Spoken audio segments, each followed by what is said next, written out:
Apoy mana? Mana?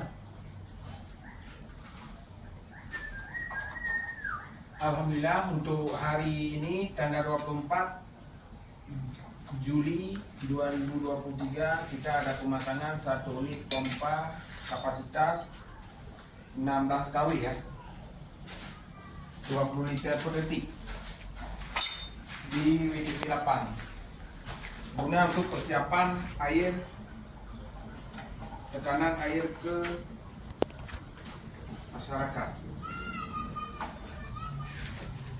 Dan saya langsung kasih produksi IPA 8 lagi connect kabel pompa yang rencana kita operasional dalam 2 hari ini. Sekian dan terima kasih.